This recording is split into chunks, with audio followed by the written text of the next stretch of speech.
Robert Redford was one of the greatest names in modern Hollywood. The 89-year-old actor died early this morning at his home in Utah. That's according to... An unexpected quiet fell across Hollywood this morning, the kind that steals sound from a room before anyone knows why. News alerts pulsed across screens. Robert Redford, the legendary actor and director whose name defined an era, has left us. Though this is an imagined farewell, created as a living tribute rather than a report, the words carry the weight of inevitability that every great career eventually invites.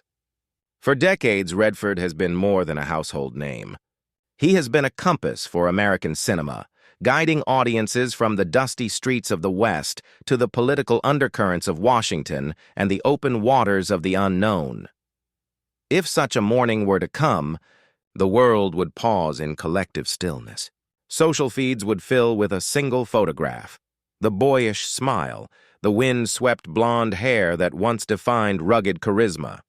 Fans from Paris to Tokyo would share clips of Butch Cassidy and the Sundance Kid, remembering the glint of mischief in his eyes. This imagined announcement would not feel like ordinary celebrity news. It would feel like a small seismic shift, as though a pillar of storytelling itself had moved. Writers would scramble to capture the moment. Yet no sentence could carry the quiet gravity of a life that touched so many screens and souls. In this tribute, we envision his partner, speaking softly, not as a public figure, but as someone who shared everyday laughter and private heartbreak. Her words are spare, a gentle acknowledgement of a love built far from the cameras. She would say he taught her that the wild Utah landscape wasn't merely scenery, it was a living poem. In her imagined statement, she does not dwell on fame. She speaks of early morning walks, of how Robert noticed the first snowflake before anyone else, of the silence between sentences that felt like music. Her farewell becomes a portrait of intimacy, the kind the world rarely sees. Were this real? The announcement would arrive through a trusted representative, a brief press release requesting privacy and confirming that he departed peacefully at home. Major outlets, the New York Times, Variety, CNN, would echo the statement within minutes, their headlines unified in grief. Producers and co-stars would send quotes to newsrooms while journalists revisited his decades of interviews, piecing together a career that spanned from the counterculture of the 1960s to the streaming age. Yet the family's message would remain intentionally minimal, reflecting a lifetime of guarding personal space. A tribute this long must pause to imagine the quietest hours, those unseen moments that give life its deepest texture. Friends might recall his easy laugh over a chessboard, the way he cradled a camera while scouting locations, the patience with which he listened more than he spoke. One can picture him at his Sundance home, surrounded by pine and mountain light, holding a loved one's hand and saying, "I am at peace." We might imagine him reflecting on the people who shaped him, his parents in Santa Monica, mentors who challenged his early acting instincts, the children and grandchildren whose names he carried like secret prayers. These imagined scenes are not reportage. They are reverent guesses, sketches of a man who prized privacy but radiated generosity to those within his circle. Across the industry, tributes would cascade. Jane Fonda might write, "He gave me courage to take risks on screen and off." Directors from Martin Scorsese to Ava DuVernay could share stories of Sundance labs where young filmmakers found their voices because Redford believed in them. Actors of every generation, Brad Pitt, Meryl Streep, Lupita Nyong'o, would recall the steadiness of his presence, how he offered both critique and quiet encouragement. Film festivals around the world would dim their lights for a moment of silence, acknowledging the man who turned a small Utah gathering into a global incubator of independent cinema. In keeping with his lifelong preference for understatement, the imagined family statement would ask for a private ceremony amid the canyons and aspen groves he loved. Perhaps a handful of close friends would gather at dusk, the sky awash with desert pink, to share memories without cameras or headlines. The Sundance Institute might later host a public celebration of his art, not as spectacle but as a forum for young filmmakers to screen new work, a living memorial more in line with his spirit than a grand red carpet event. Robert Redford's legacy cannot be measured in box office totals alone. He redefined the American leading man, handsome yet thoughtful, adventurous yet introspective. From The Sting to All the President's Men, he embodied the tension between charm and conscience. As a director, he gave us Ordinary People and Quiz Show, films that examined family fractures and ethical gray zones with uncommon grace. And through the Sundance Institute, he nurtured generations of storytellers, ensuring independent voices would not be drowned by studio noise. In this tribute, we imagine the world taking stock not of wealth or possessions, but of the intangible inheritance he leaves, a belief that film can challenge, heal, and inspire.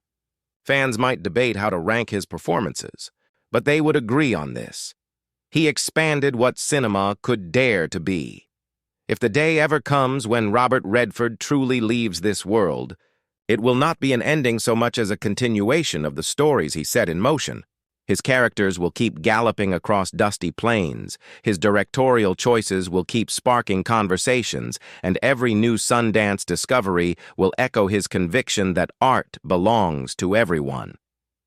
This imagined farewell is therefore less an obituary than a salute to a life still unfolding in influence. Robert Redford, legend of screen and champion of storytellers, remains with us in every frame, every whispered line, every courageous young filmmaker who dares to begin.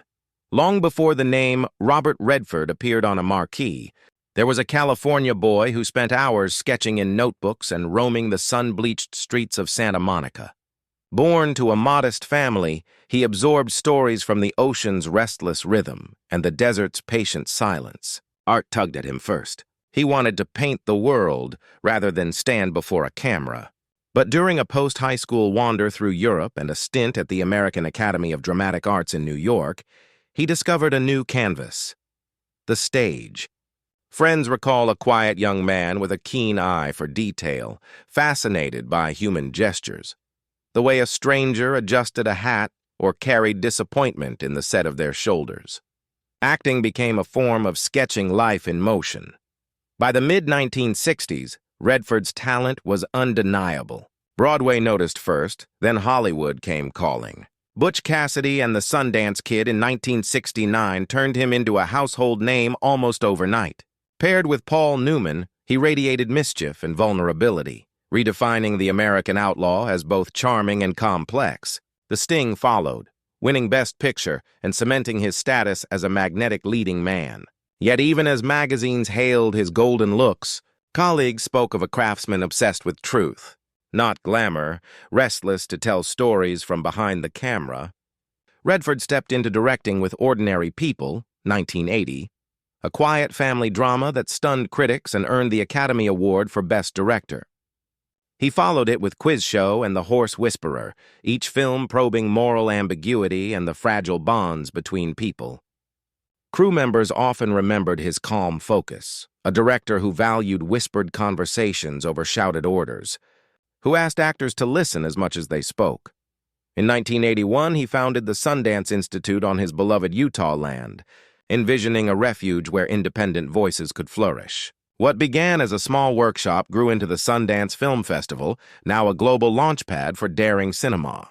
Filmmakers from Quentin Tarantino to Ava DuVernay have cited Sundance as the place where their visions took flight. Redford rarely sought credit. He simply believed stories outside the studio system deserved to be heard. Parallel to his film work ran a lifelong devotion to the natural world.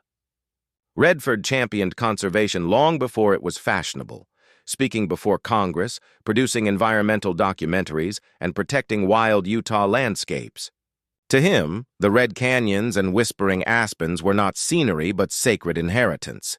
Nature is our oldest storyteller, he often said, a reminder that the planet itself requires both art and action to survive. When students asked how to act, Redford advised simplicity. Listen, believe, let the camera come to you. He distrusted trends and chased authenticity, whether in a small indie film or a sweeping Western. To young directors, he preached patience. The story will tell you when it's ready. Don't force it. Redford's reach extended far beyond American borders. Festivals from Cannes to Tokyo honored him, while audiences on every continent embraced his blend of charm and conscience. European auteurs admired his quiet realism. Asian cinephiles celebrated the independence Sundance inspired. Wherever films are made with courage and curiosity, echoes of his vision can be felt. Throughout his career, Redford built relationships that went deeper than contracts or premieres. Paul Newman was not merely a co-star, but a confidant who shared late-night conversations about art and philanthropy. With Sidney Pollack, he developed a creative shorthand that produced classics like Jeremiah Johnson and Out of Africa. Crew members often described him as the first to arrive on set and the last to leave, quietly checking in with camera operators or lighting teams. These enduring connections became a second family, evidence that loyalty to Redford mattered as much as talent. Beyond Sundance, he took personal interest in guiding young actors and directors. Many recall how he would watch rough cuts of their films, offering notes that were precise yet encouraging. An aspiring filmmaker once said, "He treated my first short film like it mattered as much as a studio blockbuster." Such mentorship wasn't charity. It was Redford's belief that the future of cinema rests in fresh voices willing to take risks.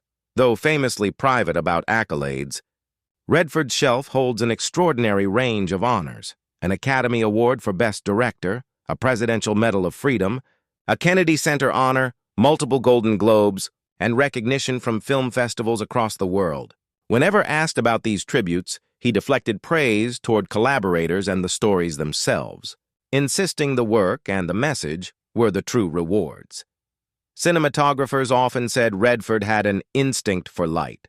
Whether acting or directing, he understood how a shift of shadow across a face could speak louder than dialogue. This visual sensitivity shaped the quiet beauty of A River Runs Through It and the stark solitude of All Is Lost, where his near-silent performance became a masterclass in storytelling without words. From the earliest days of his career, Redford resisted Hollywood's pressures. He championed independent financing, selective scripts, and creative control long before such choices were common. He believed art thrived when freed from pure commerce, and he lived that conviction, building a career that balanced box office hits with intimate, thought-provoking projects. Today's thriving indie scene, films that dare to challenge convention, owes a debt to the paths he cleared. Streaming-era successes at Sundance, from Whiplash to Minari, carry his imprint. Directors often note that without Redford's early advocacy, many of their films might never have found audiences. Away from the camera, Redford painted, sketched, and nurtured gardens around his Utah home. Friends describe an artist who could lose himself for hours mixing pigments or carving a piece of driftwood found on a hike. These quiet pursuits offered balance, grounding him in the tactile joys of creation. Fashion houses still reference the rugged elegance of his Great Gatsby era. Outdoor brands cite his effortless blend of sophistication and frontier spirit. From college film courses to style magazines, the Redford aesthetic remains a reference point for timeless American cool. Even in this imagined future, his influence lives on. Each new filmmaker who premieres at Sundance, each actor who chooses integrity over easy fame, carries forward a fragment of his spirit. Robert Redford's story reminds us that art and conscience can coexist, and that a single life, lived with purpose and quiet conviction, can ripple through generations. Long before cameras rolled, Redford often scribbled notes in well-worn journals, ideas for characters, fragments of dialogue, and sketches of Utah landscapes filled page after page. Friends recall that he approached writing as a form of meditation, shaping thoughts in ink before they ever reached a script or canvas. Some of these journals, still private, reveal the restless curiosity that fueled both his performances and his activism. While never seeking office, Redford used his stature to encourage public dialogue. He spoke out for environmental protections, championed indigenous rights, and supported voter participation initiatives. His speeches were measured and thoughtful, blending the gravitas of a statesman with the empathy of an artist who believed stories could strengthen democracy. Beyond the film world, Redford quietly funded clean water projects, wildlife sanctuaries, and arts education in underserved communities. Many of these efforts remained out of the spotlight until recipients shared their gratitude. He believed true philanthropy needed no fanfare. only action. Film schools around the world continue to teach his performances in All the President's Men and The Natural as master classes in subtlety. Young directors cite Sundance as a place where they discovered not only technique, but also the courage to tell unorthodox stories. His legacy endures as both inspiration and challenge to create fearlessly and with integrity. In later years, Redford remained curious about digital filmmaking and streaming platforms. He explored how new tools could democratize storytelling, ensuring that independent voices, wherever they lived, could reach global audiences. He often remarked that technology should serve art, not the other way around. Imagining the words of children and grandchildren, one hears gratitude for quiet evenings by the fireplace, for lessons about patience and respect, for hikes where conversation flowed as freely as the mountain air. Their memories emphasize the man behind the legend, a devoted father and grandfather whose gentleness shaped their lives. Even off-set, Redford sought discovery, sailing across unpredictable seas, skiing remote trails, exploring the hidden corners of national parks. These adventures were not adrenaline quests, but pilgrimages, each journey deepening his bond with the natural world. Critics continue to call him the embodiment of a distinctly American spirit, independent yet collaborative, rugged yet thoughtful. His body of work stands as both historical record and timeless art, bridging classic Hollywood and the bold experimentation of modern film. As this tribute draws wider circles, it becomes clear that Robert Redford's influence cannot be confined to one lifetime. It flows through every filmmaker who dares to tell a personal story, every conservationist who fights for wild spaces, every audience member moved to reflection by a single quiet scene. His life reminds us that art and conscience, when united, can echo without limit. Even late in life, Redford remained a student of the world. He devoured history books, explored new art movements, and attended small gallery openings anonymously. Friends recall that he never lost the excitement of discovery, whether it was a new painter, a hidden hiking trail, or a young storyteller with a fresh idea. Music was a constant companion. From jazz records spun late at night to the soft strum of folk guitars at Sundance gatherings, he believed melodies could capture emotion words could not.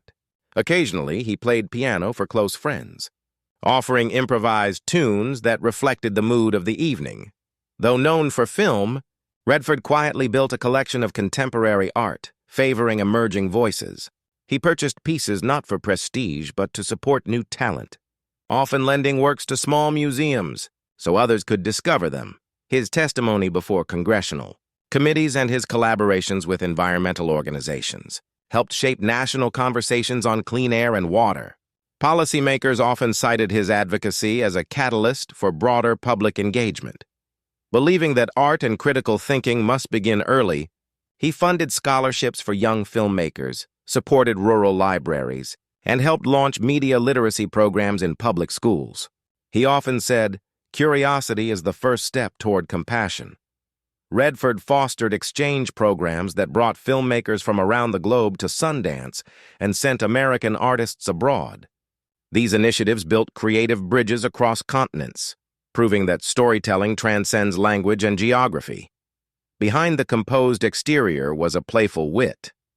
Co-stars remember sly pranks on set, quick one-liners delivered with a twinkle, and a laughter that disarmed tension during long shoots. Above all, Redford believed stories could change hearts. Whether through an intimate indie film or a sweeping epic, he saw narrative as a shared heartbeat, an art form capable of fostering empathy across cultures and generations. Many who now shape the future of cinema speak of private evenings at Sundance where Redford offered guidance. These gatherings were less about formal instruction and more about shared meals, late-night discussions, and quiet encouragement that emboldened young storytellers to take artistic risks. Beyond his well-known philanthropy, Redford often helped individuals anonymously, covering tuition for a struggling student, financing medical treatment for crew members, or quietly funding local conservation projects. Those gestures became known only through the grateful whispers of those he helped. Long before equity programs were common, he insisted that women have equal opportunities behind the camera at Sundance. Directors such as Catherine Bigelow and Chloe Zhao have credited those early initiatives for opening doors that once seemed sealed. Redford maintained deep relationships with Native communities of the American West, listening to their stories and supporting projects that celebrated their cultures. He often stated that the land we cherish carries the memory of its first guardians, and he worked to amplify those perspectives. An avid reader, he drew inspiration from classic American literature and modern global fiction alike. Friends recall him recommending novels with the same enthusiasm he brought to film projects, believing books and movies share a common mission: to reveal the human heart. Acting students frequently cite his subtle internal performances as a counterpoint to theatrical excess. Workshops dissect his minimalism in All Is Lost or 3 Days of the Condor, teaching how silence can be more expressive than words. Late in life, he promoted renewable energy and sustainable filmmaking practices. Studios that adopted green production methods often acknowledged his early advocacy as a spark for industry-wide change. Even as cinema evolves, the enduring picture of Robert Redford remains: a figure bathed in natural light, eyes bright with curiosity, embodying both independence and grace. His spirit, in this fictional tribute, continues to inspire every artist who believes stories can shape a more compassionate world.